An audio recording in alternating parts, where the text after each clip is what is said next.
What's up, family? Welcome to Ask to Maat. My name is Ayize, and I usually do this online video blog / advice column with my wife Aiyana, but she said she was tired, so I decided to give her permission to take a break today.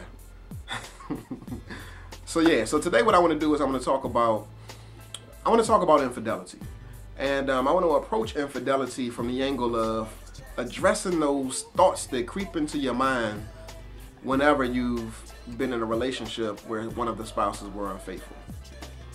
So in talking about that, I want to help you all, like I said, deal with some of those thoughts that might creep in your mind because your spouse cheated on you, basically. Alright, we've encountered numerous people who have been in relationships, my wife and I, that have spoken about how they want to mend the wounds, heal the wounds, and get the relationship back on track, but they seem to be weighed down by this heaviness when it comes to their thoughts and their minds and emotions as it pertains to their spouse. Now, they say that they've forgiven their spouse, but certain things, certain scents, certain environments might kick up, those old feelings, those old thoughts that make them think that my spouse could possibly still be in a relationship. Now, I understand that all of that is real, but one of the things that I want to help you do is realize that just because you think it, it ain't so.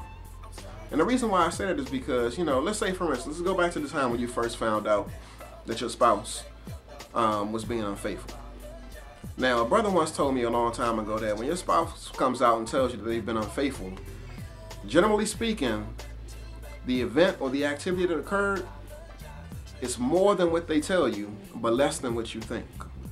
It lies somewhere in the middle between it being more than what they tell you and less than what you think. So again, you need to make sure you keep your mind in check. Now, they have an obligation to be completely honest with you, but you have a responsibility to keep your mind in check because more than likely it's less than what you think. And what that means is that your man or your woman could have been sleeping over somebody else's house and having sex, and your mind suggests that she was possibly in your bedroom or he was in your bedroom while you was at work. So again, you're thinking that they were in your house when they could have possibly been somewhere else.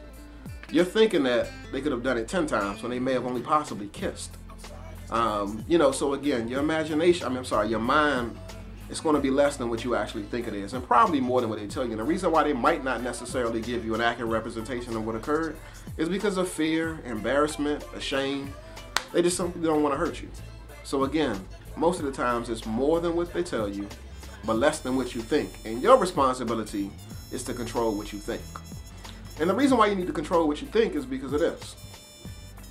A lot of times what we think is fueled by our emotions. It's fueled by our subconscious thought. A long time ago, I read a book by a brother named titled The Middle Netter.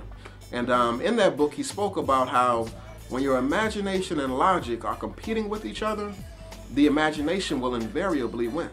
And the reason why is because it's fueled by emotions and it's fueled by subconscious thoughts.